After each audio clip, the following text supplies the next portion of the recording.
Gaano kaseryoso yung aligasyon na kinaharap ni Harry Roque in relation to human trafficking? Opo. Alam niyo po, ang laging sinasabi ni Harry Roque, wala siyang na-recruit, wala siyang benenta, wala siyang hinarap or transport, and so on and so forth. Those are acts of trafficking. Wala nga po talaga.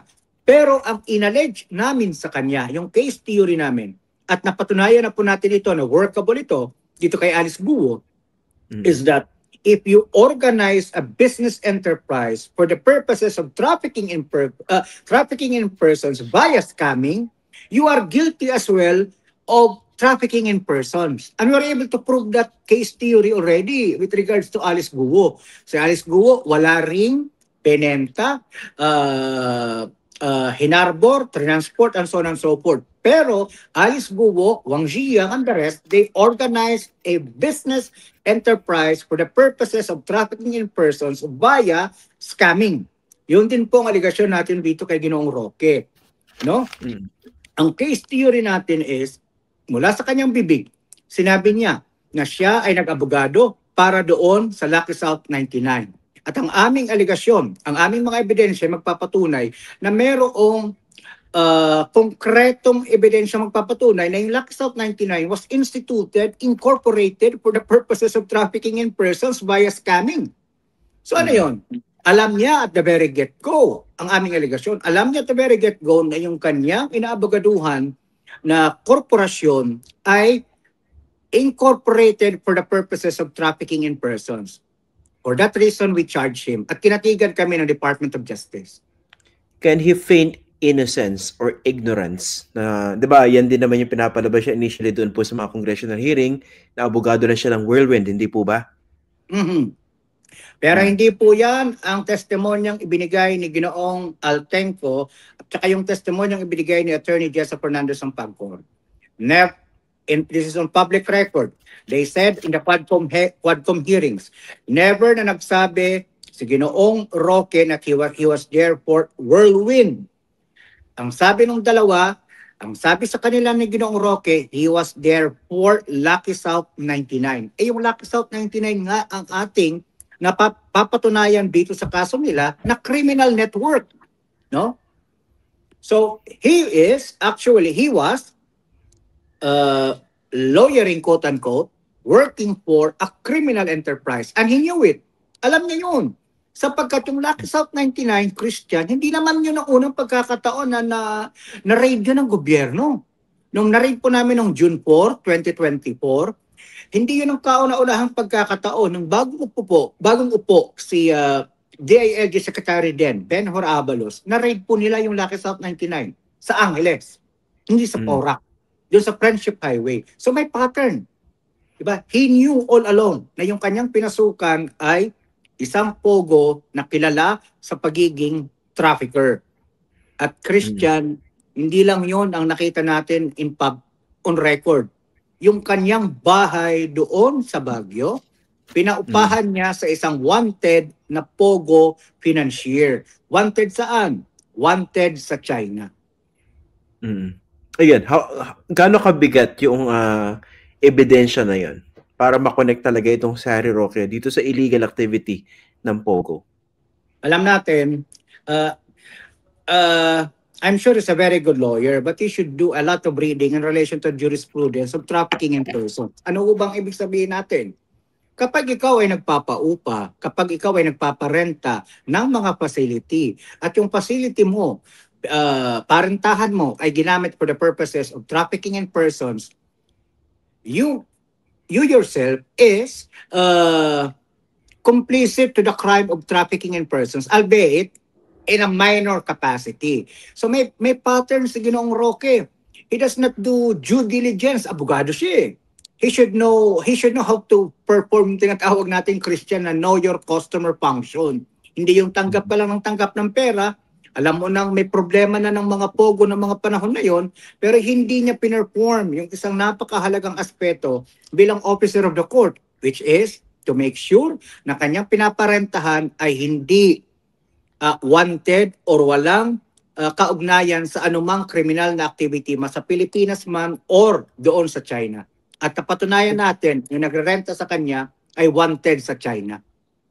Tsaka yun nga daw, ang issue dyan una yung due diligence na dapat pinreform ni Harry Roque. Pero yung pangalawa po, hindi naman dapat tingnan itong case nung kanyang pagpapaupa ng kanyang bahay dito sa isang wanted person in isolation. Dahil binabanggit nyo kami pattern, hindi po ba?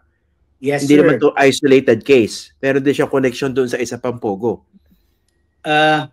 Truth be told, wala lang kaming sapat na panahon na para mag-develop pa ng isang kasong in relation doon sa aming i-allege sana na meron din siyang kaugnayan sa isa pang offshore gaming operation. Unfortunately, marami kaming kasong hawak po ngayon. 50 plus cases, 55. No, yung 5 na resolved na. Unfortunately, nagdagdag kami ng 2 panibagong kaso. So, we cannot, kung sinasabi niyang political persecution ito, sana we could have thrown everything, all of the book at him. Pero we're basing it on the evidence. Base doon sa case build-up natin. Wala hong halong politika dito, Christian. So, rest assured, he will be given his opportunity to prove his innocence in court. Diba? Yun naman yun eh. Kami nag-aakusa, kami nag-a-allege. Ang PAOK ang complainant together with si IDG laban kay Ginoong Roque. So ipipresenta ng abogado ng Estado lahat ng mga argumento at ebidensya laban sa kanya. At siya naman, bilang responsible officer of the court, umuwi na ng Pilipinas at harapin ito bilang isang responsible officer of the court. Okay. Ito naman po si Cassandra Ong, no? Marami nagulat na wala na pala ito sa Pilipinas. Okay. Unang-una paki-explain, no? Bakit siya napayagang makalabas ng bansa? Ganito po yun. Kanyang commitment order ay contempt lamang. At ang contempt order niya was based on a ruling issued by the Quadcom. And on December 12, 2024, the Quadcom already terminated their hearings. So they already they already drafted and presented a committee report, so to speak. Kaya yung lifespan ng komite na naglabas po ng contempt order sa kanya ay nawala na po, namatay na. Kung kaya, noong December 16, ibinigay na po yung release order ng Kongreso sa kanya. Okay, nakalabas siya December 16. Noong Enero, nakikita pa po natin siya sa pamamagitan ng ilang mga pamamaraang, I hope kami na lang muna ang katago na muna namin sa aming mga sarili, nakikita pa namin siya na medyo aktibo pa po siya. Lumalabas-labas, may mga pictures kami, may mga videos and so on, may mga timestamp. At nakita namin na siya ay nagpunta nga po sa bansang Hapon. Kaya lang, Christian, hindi namin pwedeng bantayan si Cassie Ong 24/7 gawa ng that would be violative of our constitutional rights to freedom of travel and freedom of mobility. Di ho ba? Ang pangit naman nun na meron kang isang kababayan, bagamat merong aligasyon, pero hindi pa naman lumalabas yung warrant of arrest, na binabantayan mo siya. Hindi ho ganun kumilos ang kasalukuyang gobyerno. Well, as far as PAOK is concerned, we don't want to violate the human rights of anybody that we accuse. No? Nung lumabas yung kanyang warrant of arrest noong May 2025, it was very unfortunate na nahirapan na po ang ating mga law enforcement officers to serve the warrant, yung PNP at saka NBI. Kaya nung medyo nahihirapan na po, nag-motoproprio na po, yung PAOK, nag-apply na kami ng Interpol Red Notice via the Philippine Center for Transnational Crime. PAOK po ang nag-apply ng Red Notice laban sa mga taong ito. Okay. So, kailan po yung last monitored movement nitong si Cassie Ong as far as your office is concerned? Enero pa ho. Medyo matagal na. Then, January this year? Yes, sir. Matagal na, Christian. Kaya nung lumabas yung warrant, tulungan tayo bilang isang gobyerno, medyo pahirapan na nga. Ngayon na medyo nagtatagal na, ngayon ay November 24 na, malamang sa malamang, wala na po siya dito sa Pilipinas. Ang Red Notice naman, naka-identify po doon yung mga bansang maaari niyang puntahan. Unfortunately, lahat ng mga social media accounts ni Binibining Roque, ni Binibining Ong. Sorry. Ni Binibining Ong at saka ni Binibining Baterna, lahat po yun ay wala na, deactivated na.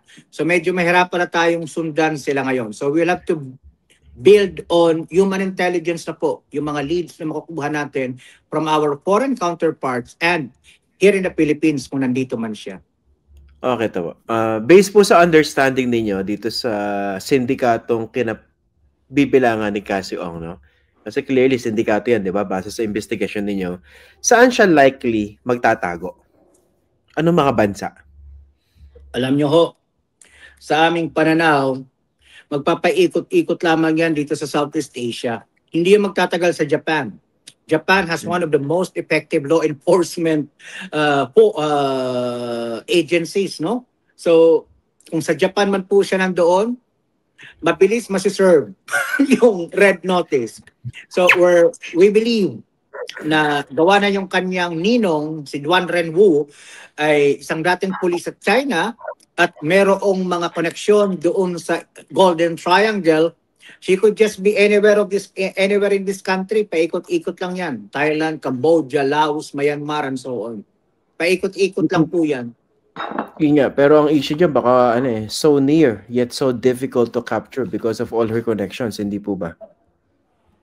Unfortunately, I would have to agree. But the full force of the law, as far as the Philippines is concerned, will be applied to her.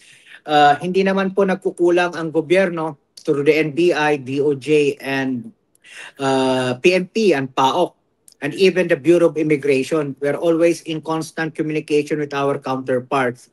Kaya nga nung truth be told, binitawan ho kasi, ako personally, I could definitely say, binitawan ko personally ito noong mga June of this year. Kasi nag-focus po kami sa ibang mga kaso because I am a nominal complainant of some of the cases laban dito sa mga naaresto nating mga magpupugo. So, ipinaubaya po natin doon sa ibang law enforcement agencies na may hawak ng warrant para ma-implement yung warrant na yun.